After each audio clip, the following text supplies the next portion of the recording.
Would you agree that that was considered government overreach? Yes, it was. Big time. Big time.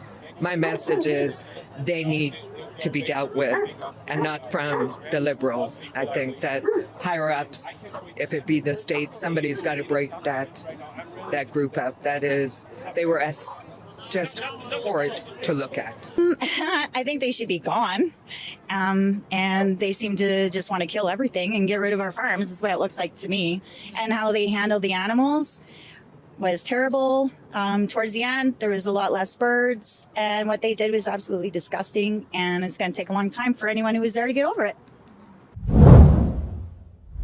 Angelica Toy for Rebel News here in Calgary at the Canada-wide protest against the Canadian Food Inspection Agency. This national demonstration comes in response to the CFIA-ordered destruction of approximately 300 ostriches at the Universal Ostrich Farm in Edgewood, British Columbia. The call was carried out after the agency identified a risk of the avian flu on the farm, a decision the owners fought in court for nearly a year.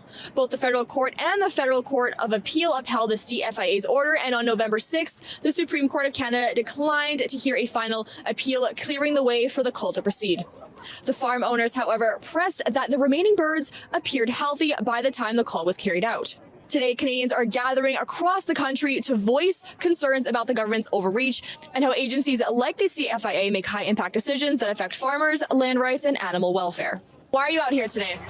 Just being a Canadian and trying to protect Alberta and try and get the CFA kind of disbanded, shut them down.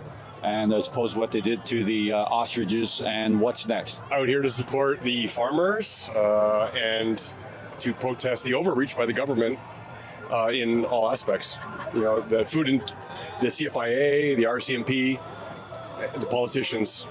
We're going to do our slow roll past the CFIA a couple of times, and then we're going to be moving on to the Edward H. Laborde area for a rally. And we got some speakers, and we're going to have just some networking and a chance to get to know people, because this is just the beginning. We've just started. We're just beginning, and we are not going to let this back down. We got future generations coming. We got to look after our kids. We got to look after all of us. And I'm telling you, this is not the Canada I grew up in. I'm out here now supporting for the farmers and behind Tracy. We're actually at the ostrich farm for, you said, 2 months. Give us a bit of an insight. How was that for you? At the beginning, it was like a Woodstock feeling, and it was amazing. Everyone, it was like a family. And then towards the end, with the waiting on the Supreme Court and everything, I really thought that the animals had hope. I left a few days before the slaughter. And then after that, yeah, it's been traumatizing. Being there the night that it happened was really hard. I'm sure I got post-traumatic stress syndrome.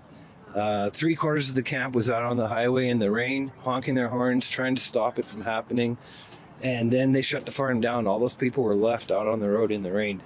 And that is not nice at all. They shouldn't have done that. That's cruelty to humans, not to mention all the cruelty to the animals that happened that night. Like after they closed off the farm, we started hearing the gunshots all throughout the night, and we knew it was happening. What message would you want to send to the CFIA agency? Respect your farmers, respect your people that are working in the country. They're trying to feed their families, and they're trying to take care of the rest of the world. That's the way I see it. Take the rest of the problems, take care of them. So don't put them down just because they did one little thing. It doesn't affect everybody else, so why should it affect certain other industries? You know, we need lots of people support on this. Definitely appreciate it.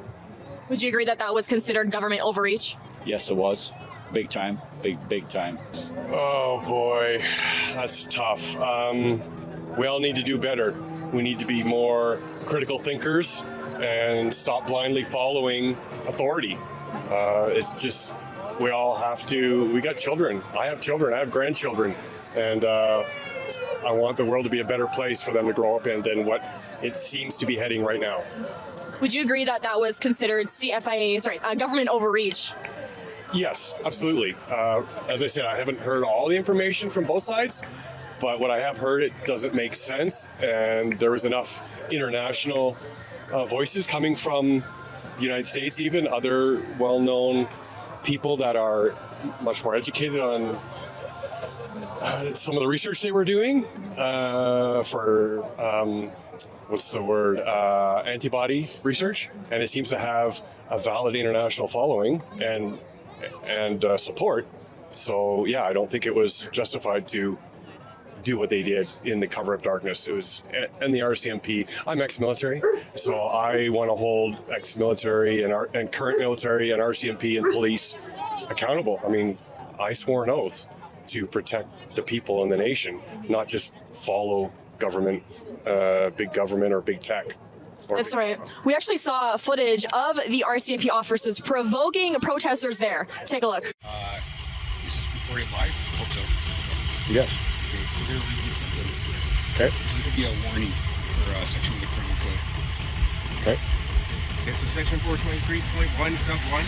No person shall, without lawful authority, engage in any conduct with the intent to provoke a state of fear in a justice system participant or military justice system participant in order to impede him or her in the performance of his or her duties.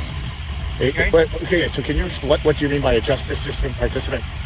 So that'd be anybody that's a peace officer. Okay, so does that law apply to you as well?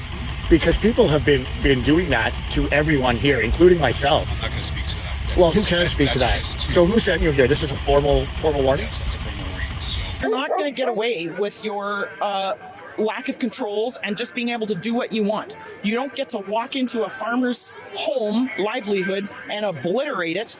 We have enough science. Science has progressed that we can do better, and they can do better. And no more.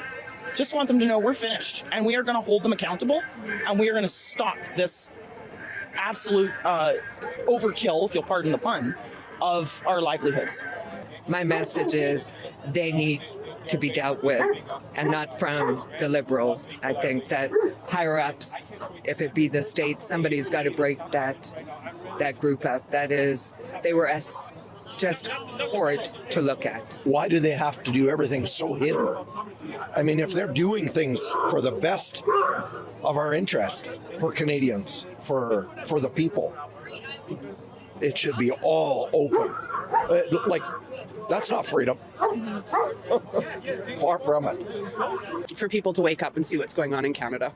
We are broken and we need to be fixed. We want to stop the overreach. We want them to amend their regulations so that they implement other procedures first before they consider a cull.